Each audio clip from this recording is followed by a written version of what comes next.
नमस्कार, हर हर महादेव। मैं हूं आपकी एस्ट्रोलॉजर दीपा मदने।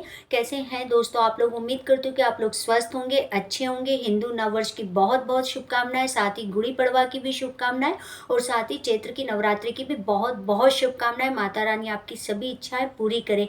आज हम चर्चा करने वाले जिन लोगों की कुंडली में राहु खराब घरों में बैठे हुए हैं, नीच के होके बैठे हैं, खराब फल दे रहे हैं, दशा अंतरदशा के कारण आपको काफी पीड़ाएं उठानी पड़ रही है और आप अपने जीवन में इस राहु के कारण दवा खाना, जेल खाना या पागल खाने के चक्कर काट रहे हैं।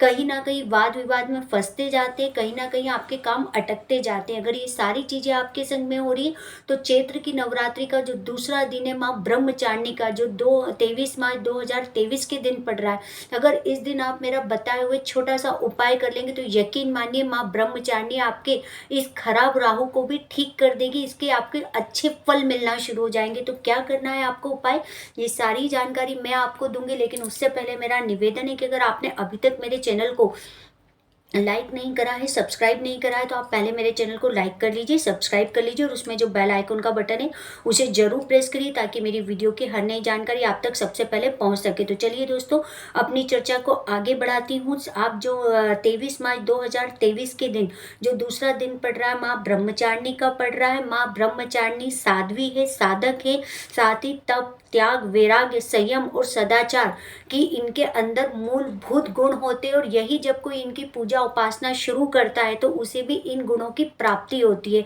तो ये कह लीजिए कि इस दिन अगर आप माँ ब्रह्मचारिणी के दिन जो मैं उपाय बताने जा रही हूँ, अगर आप ये उपाय कर लेंगे तो आप अपने जीवन में राहु संबंधी परेशानियों से छुटकारा पा सकते हैं। तो आपको क्या करना है, इस दिन माँ ब्रह्मचारिणी को आपको चीनी का भोग अवश्य लगाना चाहिए क्योंकि माँ को चीनी अति प्रिय, इससे आपको विशेष लाभ होगा।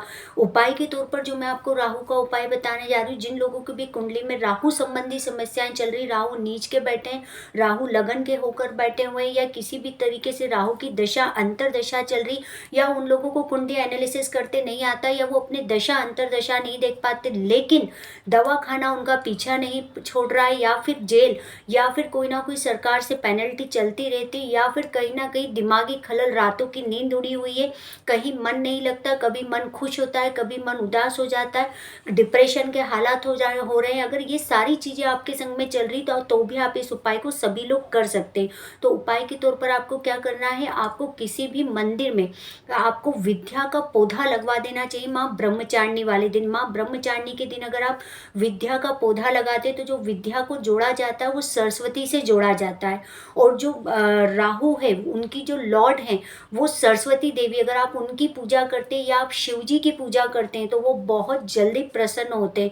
तो अगर आप किसी भी धर्म स्थान पर इस दिन सरस्वती जी यानी कि विद्या का पौधा, जिसे मोर का पौधा भी कहा जाता है, अगर आप लगवा देते हैं तो ये विद्या का पौधा जैसा जैसा बढ़ेगा, जैसा जैसा फैलता जाएगा, वैसा वैसा आपका राहु जीवन पर्यंत आपकी लाइफ में कंट्रोल रहेगा। ये भी एक लाइफ टाइम रेमेडी है जिसको आप कर सकते हैं। साथ ही साथ आपको इस दिन जिन बच्चों का पढ़ाई में मन नहीं लगता वो लोग पढ़ाई में मन के लिए आपको क्या करना चाहिए, जिन बच्चों के पढ़ाई में मन नहीं लगते वो बच्चे भी कर सकते हैं या उनके पेरेंट्स भी करते हैं। आपको चमेली के फूल लेना है और 6 लौंग लेना है, 1 कपूर लेना है और इसकी 84 आहुति देनी है।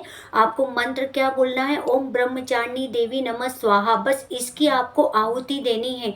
अगर आप ये आहुति देते हैं तो यकीन मान लीजिए आपके बच्चे का मन पढ़ाई में लगना शुरू हो जाएगा। तो ये एक और उपाय जो ब्रह्मचारिणी देवी का आप इस दिन कर सकते हैं। मैं मेन अपने उपाय पे आती हूँ। जिन लोगों को भी राहु संबंधी परेशानी चल रही है उन्हें ब्रह्मचारिणी देवी के दिन जो नवरात्रि का दूसरा दिन पड़ रहा है उन्हें 43 लौंग की माला बनानी चाहिए। मोली से आप 43 लौंग की माला बना लीजिए। भगवती की किसी भी स्वरूप, आपके नजदीक जो भी मंदिर हो, मान लीजिए कि आपके घर के पड़ोस में दुर्गा माता का मंदिर है, लक्ष्मी माता का मंदिर है, कोई भी माता का मंदिर हो, बस आप वहां जाइए और 84 लौंग, सॉरी दोस्तों 43 लौंग जो मैंने आपको बोली है इसकी आप माला बना लीजिए और इसकी माला मोली से बना के आप जाके माँ ब्रह्मचारिणी देवी का नाम लेके स्मरण करते हुए सिर्फ ये माला उस देवी को आप पहना कर आ जाइए।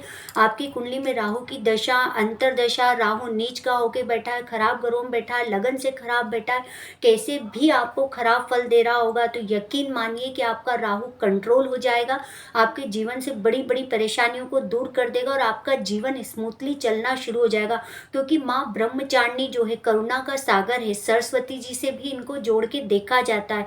जिन बच्चों का पढ़ाई में मन नहीं लगता या जिनके मार्क्स अच्छे नहीं आते, उन लोगों को माँ ब्रह्मचारिणी की पूजा विशेष रूप से करनी चाहिए। माता को सफ़ेद फूल या पुष्प पीले पुष्प ज़रूर अर्पित करनी चाहिए। साथ ही साथ इस दिन माता को ब्रह्म बूटी अर्पण करके, जो बच्चा पढ़ाई नहीं करता उसको जीवान पे लगाना चाहिए आज से लेके 9वीं तक रोज़। तो बच्चे की बुद्धि भी जागृत होती है, पढ़ाई की तरफ उसका मन एकाग्रता की तरफ बढ़ना शुरू होता है। तो ये कुछ एडिशनल उपाय हैं जो मैंने साथ में बताए, लेकिन आप राहु का उपाय ज़रूर करिए। अगर आपके जीवन में परेशानियाँ आ रही है, ये समस्या आ रही है, तो 43 लौंग की माला बस आप भगवती को पहना दीजिए। इतने से आपके किए गए उपाय से आपका राहु कुंडली में पूरी तरीके से कंट्रोल हो जाएगा। वीडियो पसंद आया हो तो वीडियो को लाइक, शेयर और सब्सक्राइब जरूर करिए।